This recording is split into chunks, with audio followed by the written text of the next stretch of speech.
কবর জিয়ারতে যায় কিছু লোক খালি ওই ঠোঁট নড়াই, কি বলে এই জানে আর আল্লাহ জানে। কেউ সূরা ফাতিহা পড়ে, সূরা মুলুক পড়ে, তাকাসুর পড়ে, কেউ আবার কেউ অত্তিনীয় জাইতুনও কবরের পাশে যে পড়ে। আসলে কবরের পাশে গিয়ে রাসূল আকরাম সাল্লাল্লাহু আলাইহি ওয়াসাল্লাম কি পড়তে বলেছেন, এখানে একটা ভুল কনসেপ্ট আছে আমাদের, খেয়াল করেন।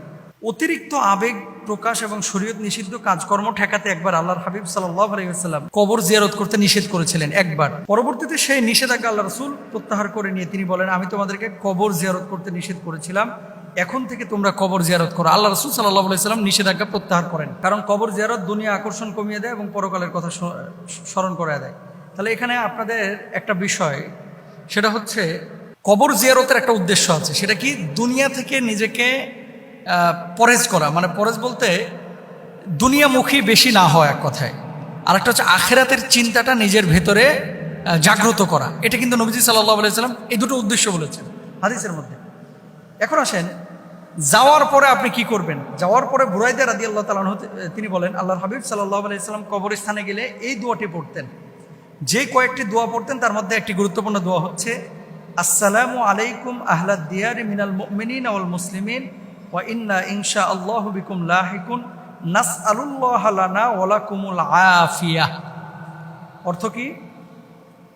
হে কবরবাসী মুমিন ও মুসলিমগণ, তোমাদের উপরে শান্তি বর্ষিত হোক, ইনশাআল্লাহ অবশ্যই আমরাও তোমাদের সাথে মিলিত হচ্ছি। আমরা আমাদের ও তোমাদের জন্য আল্লাহর কাছে শান্তি ও নিরাপত্তা প্রার্থনা করছি। সহিহ মুসলিমের হাদিস, 975 নম্বর হাদিস। তাহলে এই দোয়াটা আমরা করবেন। দোয়াটা আমি আবারও বলছি, আসসালামু আলাইকুম আহলাদ দিয়ারি মিনাল মুমিনিন ওয়াল মুসলিমিন ওয়া ইন্না ইনশাআল্লাহু বিকুম লাহিকুন নাসআলুল্লাহ লানা ওয়া লাকুমুল আফিয়া। আরেকটা দোয়া আছে, আব্দুল্লাহ ইবনে আব্বাস রাদিয়াল্লাহু তাআলা আনহু তিনি বলছেন, আব্দুল্লাহ ইবনে আব্বাস রাদিয়াল্লাহু তাআলা আনহু থেকে বর্ণিত, আল্লাহ রাসূল সাল্লাল্লাহু আলাইহি ওয়াসাল্লাম মদিনার কবরস্থান হয়ে যাচ্ছিলেন।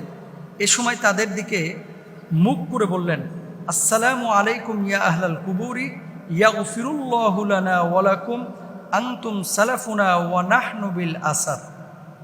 হে কবরবাসী, তোমাদের উপর শান্তি বর্ষিত হোক, আল্লাহ আমাদের এবং তোমাদের গুনাহ ক্ষমা করে দিন। পরকালের যাত্রায় তোমরা আমাদের আগে গেছো আর আমরাও তোমাদের অনুসরণ করব ইনশাআল্লাহ। আচ্ছা, জানাজার নামাজে মৃতের জন্য ক্ষমা প্রার্থনা করে আল্লাহ রাসূল সাল্লাল্লাহু আলাইহি ওয়াসাল্লাম দোয়া করেছিলেন। দোয়াটা কি ছিল? আল্লাহুম্মা গফির লাহু। তাহলে আমরাও এটা বলবো যে আল্লাহুম্মা গফির লাহু, আল্লাহ আপনি তাকে ক্ষমা করেন। ওয়ারহামহু, আল্লাহ তার প্রতি দয়া করেন।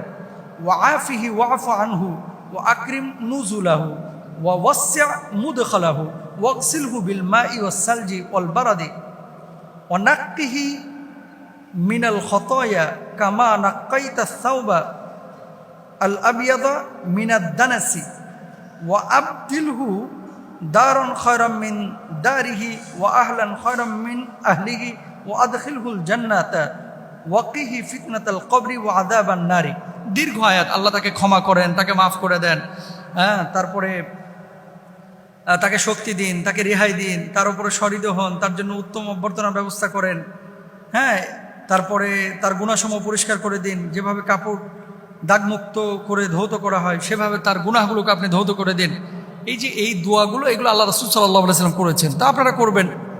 এখন কবরস্থানে গিয়ে কোরআন পাঠ করার কিন্তু কোনো বিষয় নাই, মানে মাসরুন কোনো বিষয় নাই যে নবীজি গিয়ে এখানে দাঁড়ায় আধা ঘন্টা ধরে সূরা ইয়াসিন পড়ছে, এরকম কোনো বিষয় নাই। কবরস্থানে গিয়ে আপনি কোরআন খতম পড়াইবেন, এরকম কিন্তু কোনো বিষয় নাই। বা আমরা যখন ছোট ছিলাম গ্রাম অঞ্চলে হিফজ করেছিলাম, ও কি হইতো, একটু টাকা পয়সাওয়ালা যেটা, এই বাপ মারা গেছে 8 জন 10 জন মাদ্রাসার ছোট ছোট বাচ্চাদেরকে নিয়ে যায় কবর পাশে বসায় দিত, হুজুর এখন কোরআন পড়েন। তো তখন তো আমরা ছোট বুঝি নাই, এখন সেটা বুঝতেছি যেগুলো আসলে ঠিক না। কোরআনে মুর্দা মানুষের জন্য আল্লাহ তাআলা নাজিল করেন নাই, কোরআন নাজিল করছে জীবিত মানুষের জন্য। সুতরাং জীবন দশায় যিনি কোরআন পড়েছে, কোরআন তার সাথে এমনি থাকবে। আর যিনি কোরআনের ধারে কাছে যায় নাই, ছয় নাই, ধরে নাই, আর কবরের পাশে খালি কোরআন শরীফ ওডের মতো প্লে করে রাখলে মনে করতেছে ফরফরায় জান্নাতে চলে যাবে, এত সোজা না হিসাব। এই জিনিসগুলো কিন্তু আমাদেরকে মাথায় রাখতে হবে। আল্লাহ তাআলা আমাদেরকে বোঝার তৌফিক দান করুন।